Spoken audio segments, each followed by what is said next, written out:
एक समय में एक गांव में वीरेंद्रा नामक एक बड़े आदमी रहते थे।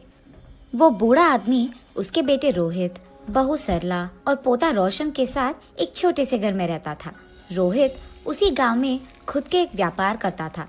उसमें चिकन रोल्स और एग रोल्स बनाकर उन्हें बेचता था और उसके द्वारा आए हुए पैसों से उसके परिवार का देखभाल करता था। एक दिन वो हमेशा की तरह चिकन रोल्स बना के बेचने लगता है। चिकन रोल, गर्मा गर्म चिकन रोल, स्वादिष्ट चिकन रोल, आइए बाबू आइए, ऐसे जोर जोर से चिल्लाते हुए आते जाते लोगों को वो पुकारता था। एक दिन उसके पिता उसके दुकान जाते हैं।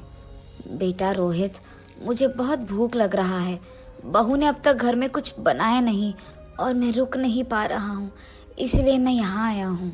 अगर आपको इतना भूख लग रहा है तो घर पे खाना चाहिए था। अगर बहू ने कुछ बनाया नहीं तो रुक लेना था, लेकिन ऐसे दुकान आ जाना क्या है? आप क्या समझ रहे थे पापा? आप वहाँ खड़े होकर मेरा समय वृथा मत कीजिए, चलिए घर चले जाइए। उसके बेटे के ऐसे बात करने के कारण वो निराश होके वहाँ से उसके घर चले जाता है। अपने बेटे और बहू को उनकी तरफ ऐसे बर्ताव करते हुए देख और बिल्कुल भी गौरव से पेश आते हुए ना देख वो बूढ़े आदमी बहुत बुरा मानते थे। इतना हो जाने के बाद भी वो घर छोड़कर इसीलिए नहीं जाते थे क्योंकि उनको बेटे पे बहुत प्यार था, इसीलिए वो सहते हुए वो गम में ही जी लेते थे। दूसरी तरफ रोहित को उसके बेटे रोशन से बहुत प्यार था। वो अपने बेटे को बहुत लाड करता था और जो भी उसको पसंद था वो हमेशा उसको देता था और उसका सारा खाली समय वो सिर्फ अपने बेटे से खेलते हुए बिताता था। एक दिन अचानक रोशन को बुखार आता है और जब रोहित को ये बात पता चलता है तो वो अपना दुकान, व्यापार सब छोड़कर घर जाके सिर्फ उसके बेटे के ख्याल रखने में लगे रहता है। वो दुकान ना जाकर सिर्फ घर पे रह के उसके बेटे का देखभाल करते हुए उसी के बारे में सोचते हुए दुख में ही बैठे रहता है। उसे ऐसे दुखी देख उसके पिता रोहित के पास जाकर ऐसे कहते हैं, बेटा रोहित, फिक्र मत करो, रोशन को बुखार आया है, वो ठीक हो जाएगा बेटा। पापा, आपको क्या पता, बुखार है, कम हो जाएगा, यही कहना है आपको, जैसे आपको सब कुछ पता है। ऐसे वो गुस्से में उसके पिता से बात करता है। हाँ, मैं तो अपने बेटे को ऐसे दुखी नहीं देख पा रहा था, इसीलिए उसके पास जाकर मैंने ऐसे कहा, लेकिन मेरे बेटे ने मुझे कभी समझा ही नहीं, इसीलिए वो गुस्से में बात करता है हमेशा मुझसे। एक समय में मैंने भी अपने बेटे का ऐसे ही ख्याल रखा था, लेकिन अब तो मेरा बेटा मुझसे बात भी नहीं करना चाहता है। ऐसे सोचते हुए वो बहुत दुखी होता है और उसके बेटे पे प्यार को अपने ही अंदर रख के वो वहाँ से चले जाता है। अगले दिन भी रोहित के बेटे का बुखार कम नहीं होता है और इसी कारण रोहित उसके बेटे को लेकर उसके घर के बाहर बैठ के उसको देख के दुखी होते रहता है। ऐसे जब बाप बेटे दोनों वहाँ पे बैठे थे, उनसे कुछ ही दूर में दीवार पे एक कौवा बैठा था। उसे देख वीरेंद्रा ऐसे पूछता है, बेटा रोहित, वो दीवार पे क्या बैठा है? मुझे ठीक से दिखाई नहीं दे रहा है, तुम बताओगे? पापा, वो कौवा है। बेटा, शायद वो कौवा नहीं है, ठीक से देखो। आपको तो दिखाई नहीं देता है, जब मैं कह रहा हूँ कि वो कौवा है तो आप मान क्यों नहीं लेते हो? एक और बार मत पूछेगा, वो कौवा ही है। ऐसे उसके गुस्से में जवाब देने के बावजूद उसके पिता फिर से पूछते हैं कि वो क्या है। पापा, आपको कितने बार बताऊं मैं, वो कौवा है, कौवा है, कौवा है। आपने अगर एक और बार पूछा तो अच्छा नहीं रहेगा। ऐसे वो और गुस्से में जवाब देकर उठकर वहाँ से चले जाता है। उसके बेटे को वहाँ से उठ के चले जाते हुए देख वो और भी दुखी होते हैं। ऐसे कुछ दिन बीत जाते। एक दिन रोहित अपने बेटे को उठाकर खेलते हुए उसके घर के सामने रहता है और ठीक तभी उसके घर के दीवार पे एक कौवा आता है। पापा पापा, वो दीवार पे क्या है? बेटा, उसको कौवा बुलाते हैं। पापा पापा, वो क्या है? उसे क्या बुलाते हैं?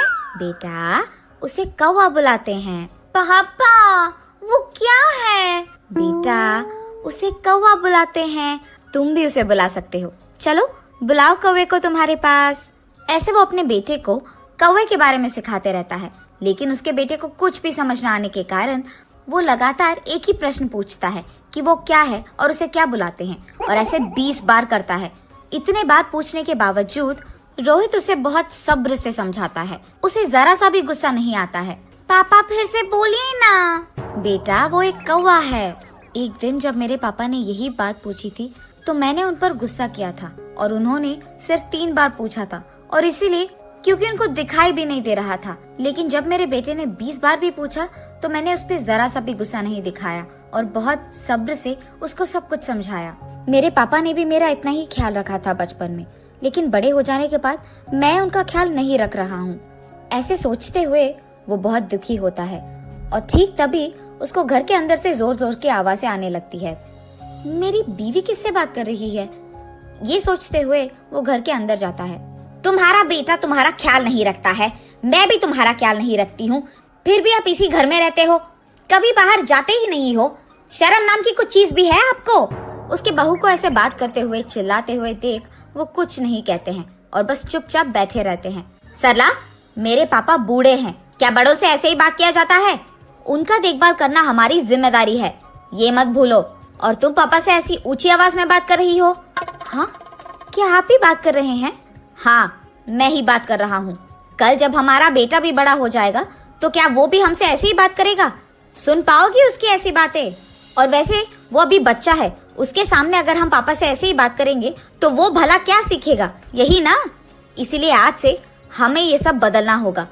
तुम पापा से अच्छी तरीके से बात करोगी, उनको गौरव दोगी। आज से हम जैसा देखभाल हमारे बेटे के करते हैं वैसे ही पापा का भी करेंगे। ये वो उसकी बीवी को समझाता है। पापा, मुझे माफ कीजिए, जिंदगी में मेरे इस स्थान का कारण आप ही हो और मैंने आप ही को इतना दुख पहुंचाया। मुझे अपनी गलती का एहसास हो गया है पापा। ये कहते हुए वो उसके पापा के चरणों पे गिर जाता है। बेटा, तुम्हें बदलाव आ गया है, बस यही काफी है इस जिंदगी के लिए। मेरे बारे में ऐसा सोचकर दुखी मत हो बेटा, तुम बदल गए हो, मैं खुश हूँ। जी पापा, आइंदा मैं आपको कभी ऐसे दुख नहीं पहुँचाऊंगा और आपसे कठोर तरीके में नहीं बात करूंगा। आपका मैं बहुत अच्छा ख्याल रखूंगा, आपकी खुशी मेरी जिम्मेदारी। ऐसे ही तब से रोहित उसकी गलती का एहसास करके उसके पिता को उसके बेटे की तरह ही देखता है और रोहित के पिता भी इसी खुशी में जीते रहते हैं। और ऐसे रोहित को उसके गलती का एहसास होकर उसके दुकान में चिकन रोल्स, एग रोल्स बनाते हुए घर को भी संभालता है और ऐसे सभी खुश रहते हैं।